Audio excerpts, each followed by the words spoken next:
Oi, gente, tudo bem com vocês? Eu espero que sim. E o vídeo de hoje, ele é a introdução de uma das matérias do nosso curso intensivão de humanas, que vai acontecer nesses meses que antecedem o Enem.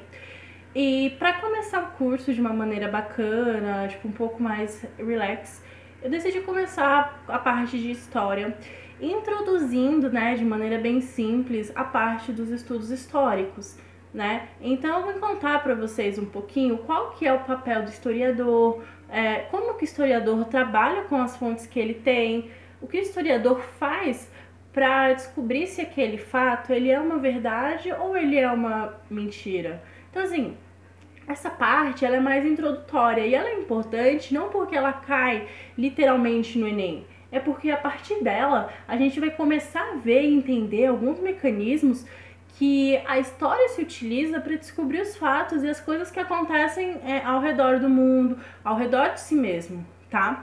Então, eu tô aqui com a minha colinha, tá? Pra não esquecer de falar nada importante para vocês. Então, vamos lá. Assim, uma coisa que é importante a gente sempre salientar é que o historiador nunca sabe a verdade absoluta sobre as coisas que ele estuda. Às vezes a gente acha e até parece certa contradição, mas no final não é. Por quê? O historiador, ele estuda história, certo? Certo. Mas ele não viveu aquela época, ele não viveu a Primeira Guerra Mundial, ele não viveu a Segunda Guerra Mundial muitas vezes. Então, assim, ele não sabe a verdade certinha sobre tudo que ele está estudando, sabe? Ele tenta usar diversos mecanismos, diversas fontes para tentar descobrir, mas nunca ele vai descobrir a verdade absoluta sobre tudo. Tanto que existem coisas que daqui a 10, 20 anos a gente vai olhar para aquilo e aquilo pode ser uma verdade hoje, mas daqui a um tempo pode se descobrir que é uma mentira, ou que não é totalmente daquele jeito. Isso aconteceu durante a história muitas e muitas e muitas vezes, sabe? Quando falaram que a Terra era plana e depois descobriram que a Terra não é plana. E houve aquele choque, mas calma, a gente acreditou nisso há muito tempo e hoje a gente vê que isso é mentira? Sim. Então, é mais ou menos assim que funciona, tá? O historiador, ele vai usar várias fontes, mas nem sempre vai chegar a uma verdade absoluta sobre tudo. Aí, peraí que eu tô pegando aqui o mauzinho errado. Ó, e desde quando a história existe? Gente, a história, ela sempre foi presente na vida do ser humano. A história como ciência, ela é um pouco mais recente, mas a história como a gente conhece, ela existe desde os primeiros hominídeos. Então, quando o hominídeo estava lá batendo a sua pedrinha para fazer uma arma de batalha e ele contava na linguagem dele para outro hominídeo como fazia isso, ele estava fazendo história. Ele estava usando uma vivência, né, uma memória dele de como fazer aquilo para ensinar outra pessoa como que faz. E aquilo era efetivo, então aquilo ajudou muito na história da humanidade. Por mais que a pré-história, né, ela tem uma nomenclatura errônea, né, porque dá-se a entender que a pré-história é o tempo que existiu antes da história, e de fato não é, porque antes da história já existia história falada, história oral. Então, assim, a história existe desde o surgimento dos hominídeos. E ela ficou conhecida assim como história, a partir do ano zero, né? Que foi o ano da invenção da escrita, que é o que começa a contar os anos depois de Cristo, tá? Cadê? A história como algo científico, assim, história como disciplina, como ciência, ela existe há apenas 200 anos, então ela é muito nova. E a gente pode ver que em 200 anos ela avançou pra caramba, porque ela descobriu coisas antes de Cristo e muitas coisas que aconteceram depois, e não necessariamente o homem que descobriu aquilo viveu aquilo. Então isso é uma coisa bem interessante de parar e pensar. A ciência, ela é uma ciência nova, a história no caso, e ela avança de uma maneira tão linear que ela descobriu coisas que foram vividas há milhões de anos. Então é muito bacana isso. Aí a gente tem o historiador, porque no final, qual que é o papel do tal historiador, né? O historiador, ele tem um papel muito interessante. Então, o que ele faz é analisar vestígios do passado que o próprio ser humano deixou. Então, assim, quando alguns historiadores estiveram em uma certa região do país e acharam um hominídeo de milhões de anos atrás enterrado, eles perceberam que algumas práticas que a gente utiliza hoje, que parecem tipo uau, já eram utilizadas antigamente. Então, muitos vestígios que o próprio homem deixa, eles são utilizados para fazer história. Eles são utilizados no estudo científico. E nem sempre eles usam um vestígio. Aliás, nem sempre não. Um vestígio é muito pouco. Não tem como a gente usar um vestígio para determinar tudo o que aconteceu na história de um povo, de uma civilização. Se os historiadores não tivessem encontrado aquelas pedras de formato pontudo, quando que eles iriam descobrir que os primeiros hominídeos faziam ferramentas para matar as suas presas, os seus alimentos? Nunca, entendeu? Então, assim, até você que está aí me assistindo, você deixa vestígios o tempo todo. Então, uma coisa que você escreve, uma fotografia que você tira e guarda, o que mais? As coisas que você publica na sua rede social são vestígios, que daqui a 100 a 200 anos vai ajudar um historiador a entender a sociedade que você viveu. E assim vai. A gente usou isso no passado e as pessoas que vão viver no futuro vão usar isso também, né? Que seria o passado deles. Aí, tem que lembrar sempre também que o historiador, ele tem as suas conclusões baseando-se na visão que uma determinada época tem. Então, por exemplo, se a gente vive uma época que a questão da religião é muito forte, então, em uma época onde a igreja ainda domina, onde o catolicismo é rei, nunca que o historiador vai começar a usar somente a razão. Vai falar, não, porque Deus nunca existiu, não porque nunca, porque a mentalidade que aquela época tinha não era essa. Então ele não vai se usar disso, ele não vai usufruir desse tipo de conhecimento, tá? Então isso é uma coisa que a gente tem que prestar muita atenção, belezinha? Aí, o que a gente tem? Tipos de vestígios. Porque a gente pode deixar a história marcada de muitas maneiras. Não existe uma maneira certa, existem várias. Então a gente pode ter vestígios escritos, sejam livros, revistas, às vezes coisas escritas em cavernas, no chão, em vários locais. Isso são registros escritos, né? Tem algo escrito ali, tem como entender uma mentalidade a partir de algo que está escrito. E, sinceramente, esses vestígios escritos, eles são os mais importantes e os preferidos para os historiadores, porque eles são mais fáceis. É muito mais fácil você entender o que um povo pensava utilizando-se de algo que ele escreveu, muito melhor do que utilizar-se de algo que ele desenhou, porque nem sempre o que ele desenha é o que ele pensa, ou é como ele vê a coisa de verdade. Então tem todo esse jogo. No fim, os vestígios escritos são os preferidos pelos historiadores.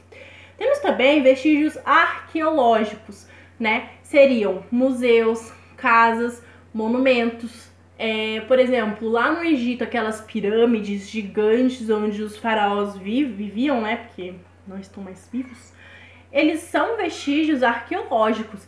É algo que o historiador vai usar para tentar entender a mentalidade de um povo que viveu naquela época, belezinha? E a gente tem também vestígios hoje em dia audiovisual. Então, uma foto, uma música, um vídeo que você publica ou que você grava para guardar para si mesmo, são vestígios que daqui a muito tempo, talvez milhões de anos, ou até centenas de anos, o historiador vai usar para descobrir ou para tentar entender a tua mentalidade do homem que viveu no século XXI, ok? Temos também vestígios artísticos, né? Sejam pinturas, quadros, desenhos. Esse daí, os historiadores não gostam muito, porque é difícil você adivinhar a partir de uma pintura aquilo que o ser humano pensava, sentia. É um pouco complicado. E a quinta e última fonte que a gente tem para entender a história são as fontes orais, que são as fontes que os primeiros hominídeos usavam. Então aquela coisa de eu vou falar contigo, vamos conversar, isso é uma fonte oral. E isso funciona tipo um telefone sem fio.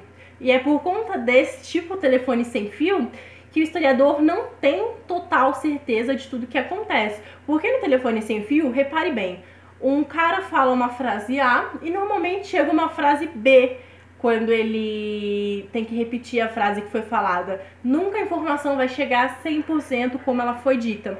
E isso é algo que deve ser considerado, tá? Como eu já falei anteriormente, o historiador ele precisa usar várias e várias fontes. Uma fonte só normalmente não é suficiente para ele determinar a história. Sabe, uma fonte não é suficiente para determinar o que uma população viveu, o que um povo viu. Isso é muito pouco. Então precisa de várias e várias fontes. Aí, quando a gente fala de história, a gente fala também de tempo. O tempo, em história, ele é controlado pelos séculos, né? A gente acha que um século é muito. Mas, gente, para um historiador, um século é pouquíssimo. Na história da humanidade, nós temos aproximadamente 21 séculos. Que a gente conta, né? O que é contado pela humanidade. Mas o homem, ele existe há 3 milhões de anos. É tempo pra caramba! Como que a gente vai contar isso em anos? Não tem como. É uma contagem totalmente que não dá certo, né? Que não serve. Então, assim, quando a gente conta com séculos, é mais fácil. São 100 anos, é tranquilo, tá? E o homem, ele desde muito e muito tempo, ele usava um tipo de relógio para controlar o tempo. O homem começou a observar que quando, em um determinado tempo do dia, tava um sol, que era a luz, né? Depois de um tempo, essa luz desaparecia. Aí a gente tinha uma escuridão. Isso que a gente hoje chama de dia e noite. Mas antigamente eles não tinham essa percepção. Então o que eles faziam? Eles tinham aquele primeiro relógio, que é o relógio de sol. Então, eles, a partir do relógio de sol, eles controlavam o tempo. Controlavam quando é dia, quando é noite. Mas a questão é, e quando não tem sol? O relógio ele não era tão eficaz. Então, assim, o relógio que a gente tem hoje, que a gente usa no pulso, que a gente tem no celular, ele é eficiente e hoje ele é uma tecnologia bem avançada. Mas antigamente, gente, era imaginável que uma coisa dessa seria criada pelo homem, tá? Aí, a gente, né, pra finalizar, a gente tem que entender os períodos históricos, que é o que a gente vai ver nas próximas aulas. Então, assim, entendam que períodos históricos, a gente tem alguns que são estudados. Nem todos eles têm verdades absolutas. E pasmem, o período que tem maior tempo é o que a gente tem menor informação. Então, assim, a gente começa com a pré-história. A gente vai estudar a pré-história. A pré-história, ela tem milhões de anos. O único período da história que tem milhões de anos, fiquem sabendo, tá? E assim, o que a gente sabe da pré-história é pouquíssima coisa. Pouquíssima coisa. Por mais que eles tentassem se comunicar com a gente, ainda é difícil conseguir muita coisa sobre eles. E eles ainda são muito estudados. Porém, novidades é algo que é um pouco difícil. Então, a gente tem a pré-história. Depois a gente tem a história antiga. Depois a gente tem a história média, que seria a Idade Média, né? Idade Antiga e Idade Média. Esses nomes que um cara deu pra história são um pouco equivocados. Primeiro, pré-história não é antes da história. Já existia história antes do surgimento da escrita, de fato. Idade Antiga dá um ar de coisa velha.